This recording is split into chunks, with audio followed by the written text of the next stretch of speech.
భద్రాచలంలో high tension కొనసాగుతుంది. అటు బహుళ అంతస్తుల భవనం కుప్పకూలిన ఘటనలో ప్రభుత్వ సేవలు కావచ్చు, సహాయక చర్యలపై అసంతృప్తి వ్యక్తం చేస్తూ క్షతగాత్రుల కుటుంబ సభ్యులు భద్రాచలం రహదారిపై ఆందోళనకు దిగారు. ప్రస్తుతం వాళ్ళంతా కూడా ప్రొటెస్ట్ చేస్తున్నారు. వెంటనే వారిని అక్కడ నుంచి తొలగించే ప్రయత్నం చేస్తున్నారు. రహదారిపై నుంచి వారిని తొలగించే ప్రయత్నం చేస్తున్నారు. ప్రస్తుతం మనం చూస్తున్నాం వాళ్ళంతా కూడా తోపులాట వాగ్వాదానికి దిగుతున్నటువంటి పరిస్థితి కనిపిస్తుంది. ఒకవైపు తమ వాళ్ళు ఆ శిథిలాలలో కూరుకుపోయారని వాళ్ళు పెద్ద ఎత్తున ఆవేదన అసంతృప్తి వ్యక్తం చేస్తున్నారు. ఒకవైపు సహాయక చర్యలు కొనసాగట్లేదని వాళ్ళంతా కూడా ఆవేదన వ్యక్తం చేసినటువంటి పరిస్థితి కనిపిస్తుంది. ఈ నేపథ్యంలో వారంతా కూడా పూర్తి స్థాయిలో అసంతృప్తి వ్యక్తం చేస్తున్నారు. అయితే వెంటనే ట్రాఫిక్ అంతరాయం కలిగిందన్న ఒకటువంటి ఆ కారణంతో పూర్తిగా పోలీసులు, ట్రాఫిక్ తో పాటు సివిల్ పోలీసులు కూడా ప్రస్తుతం ఇక్కడ చేరుకొని వారందరినీ కూడా అడ్డు తొలగించే ప్రయత్నం అయితే చేస్తున్నారు. ప్రస్తుతం మొత్తం క్షతగాత్రుల కుటుంబ సభ్యులతో కూడా ఆందోళన వ్యక్తం చేస్తున్నాయి, అసంతృప్తి వ్యక్తం చేస్తున్నాయి. సహాయక చర్యలను నిలిపివేశారని, తక్షణమే శిథిలాల్లో కూరుకుపోయినటువంటి తమ కుటుంబ సభ్యులను కూడా వెలికి తీయాలని చెప్పి పెద్ద ఎత్తున ఆవేదన, డిమాండ్ వ్యక్తం చేస్తున్నటువంటి పరిస్థితి ఉంది. ఒకవైపు ప్రభుత్వ సేవలు కొనసాగుతున్నాయి, ఒకవైపు సహాయక చర్యలను కూడా కొనసాగిస్తున్నామని చెప్పి అధికారులు చెప్తున్నటువంటి నేపథ్యంలో పూర్తిగా సహాయక చర్యలు నిలిపివేశారని, ఉపేందర్ అనే ఒక వ్యక్తి పూర్తిగా శిథిలాల్లో కూరుకుపోయి ఉన్నాడని, అతన్ని బయటికి తీయాలని చెప్పి కూడా పూర్తి స్థాయిలో వాళ్ళంతా కూడా ఆందోళన వ్యక్తం చేస్తున్నారు. ప్రస్తుతం పోలీసులు వారి ఆందోళనని పూర్తిగా పరిస్థితిని అదుపులోకి తీసుకొచ్చే ప్రయత్నం చేసిన ఈ నేపథ్యంలో బాధిత క్షతగాత్రుడి కుటుంబ సభ్యులకు అటు పోలీసులకు మధ్య వాగ్వాదం, తోపులాట అయితే జరుగుతుంది. ఖచ్చితంగా తమకు న్యాయం జరగాల్సిందే అంటూ కూడా క్షతగాత్రుల కుటుంబ సభ్యులు డిమాండ్ చేస్తున్నారు. ఇప్పటికే బహుళ అంతస్తుల భవనం కుప్పకూలిన ఘటనలో మృతుల సంఖ్య 1కి చేరుకుంది.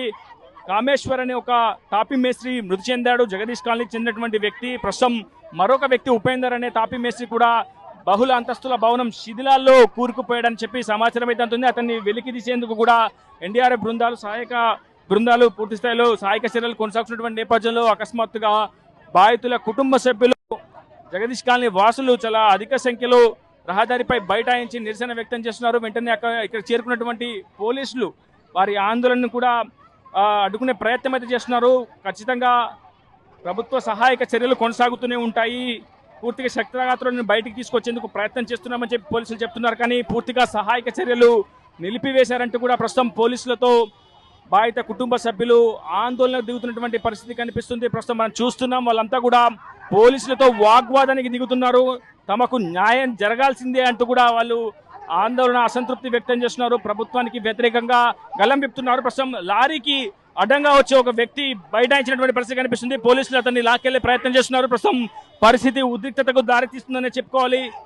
అధిక సంఖ్యలో జగదీష్ కాలనీ వాసులు, బాధిత క్షతగాత్రుడి బంధువులు, కుటుంబ సభ్యులు ఒకసారిగా వచ్చారు. ప్రస్తుతం పరిస్థితి చూస్తున్న పోలీసులు వారిని అడ్డుకునే ప్రయత్నం చేస్తున్నారు, వారితో వారించే ప్రయత్నం చేస్తున్నారు, వారిని రహదారిపై నుంచి పక్కకు నెట్టివేసే ప్రయత్నం చేస్తున్నారు. ఈ నేపథ్యంలో అటు క్షతగాత్రుడి బాధితులకు, మరోవైపు పోలీసులకు మధ్య తోపులాట, వాగ్వాదం అయితే చోటు చేసుకుంటుంది. ప్రస్తుతం పరిస్థితిని అదుపులోకి తీసుకొచ్చేందుకు పోలీసులు అయితే ప్రయత్నం చేస్తున్నారు.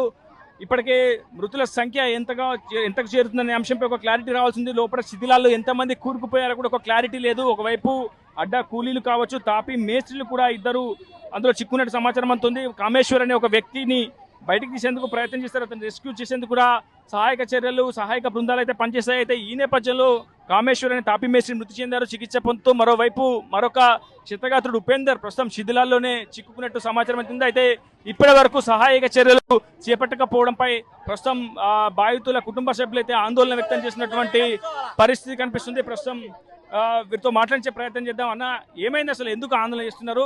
ఉపేందర్ రాజు గురించి ఏమైనా తెలుసు? ఉపేందర్ ఇంతవరకు అడ్రస్ లేడండి.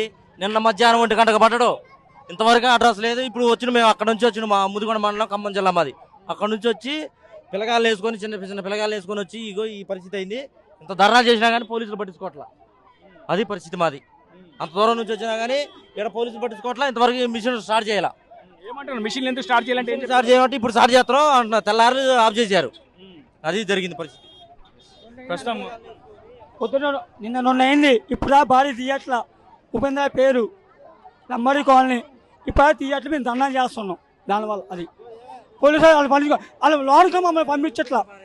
అది ఆ పిల్లలు అక్కడ మమ్మల్ని మమ్మల్ని పంపించట్లా. ప్రస్తుతం ఉపేందర్ భార్య కన్నీరు మున్నీరుగా విలపిస్తుంది, రోధిస్తుంది, గుండెలు అరిసెలా రోధిస్తుంది.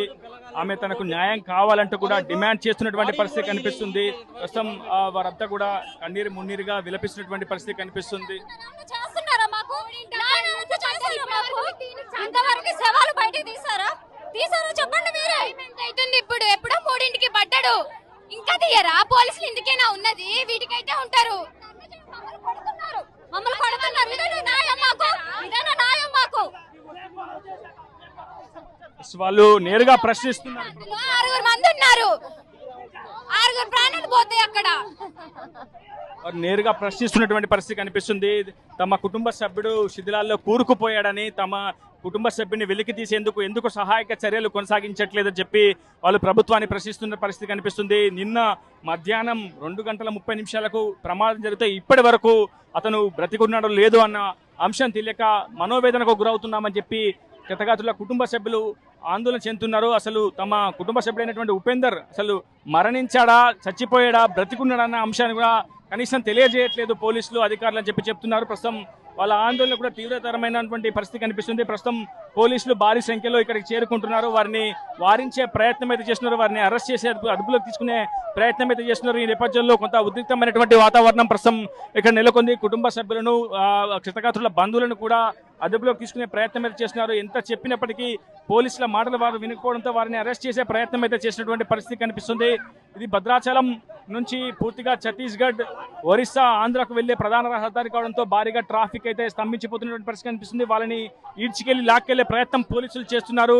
తమని అరెస్ట్ చేయకూడదంటూ, తమకు న్యాయం కావాలంటూ ఒకవైపు బాధిత కుటుంబ సభ్యులు అయితే డిమాండ్ చేసినటువంటి పరిస్థితి కనిపిస్తుంది. ప్రస్తుతం కొంత ఉద్రిక్తమైనటువంటి వాతావరణం నెలకొందని చెప్పుకోవాలి. బలవంతంగా అటు క్షతగాత్రుల కుటుంబ సభ్యులను పోలీసులు అరెస్ట్ చేసి అదుపులోకి తీసుకునే ప్రయత్నం అయితే చేస్తున్నారు. ప్రస్తుతం చాలా ఉద్రిక్తమైనటువంటి వాతావరణం నెలకొంది. మహిళలు కూడా చాలా మంది అడ్డుకునే ప్రయత్నం అయితే చేస్తున్నారు. అతన్ని బలవంతంగా కారులో ఎక్కించి తీసుకెళ్లే ప్రయత్నం చేస్తున్నారు. క్షతగాత్రులు పోలీసులతో ఆందోళన దిగుతున్నారు. ఖచ్చితంగా తాము ఎంతకైనా సిద్ధపడతామని చెప్పి వాళ్ళు ఆందోళన చేసినటువంటి పరిస్థితి కనిపిస్తుంది. పరిస్థితిని అదుపులోకి తీసుకొచ్చేందుకైతే పోలీసులు శ్రమిస్తున్నారు. ఒకవైపు సహాయక చర్యలు కొనసాగకపోవడం పట్ల వాళ్ళు అసంతృప్తి వ్యక్తం చేస్తున్నారు. నిన్న రాత్రి వరకు 2 వరకు మాత్రమే సహాయక చర్యలు కొనసాగించారు. ఆ తర్వాత నిలిపివేయడానికి గల కారణాలు ఏంటంటే కూడా వాళ్ళు ప్రశ్నిస్తున్నటువంటి పరిస్థితి ఉంది. ఇది ఇప్పుడు ఉదయం RTV భద్రాచలం నుంచి. మరిన్ని వీడియోస్ కోసం ఛానల్ ని సబ్స్క్రైబ్ చేయండి. లేటెస్ట్ అప్డేట్స్ కోసం వాట్సాప్ ఛానల్ ని ఫాలో అవ్వండి. ఆ లింక్ డిస్క్రిప్షన్ లో ఉంది.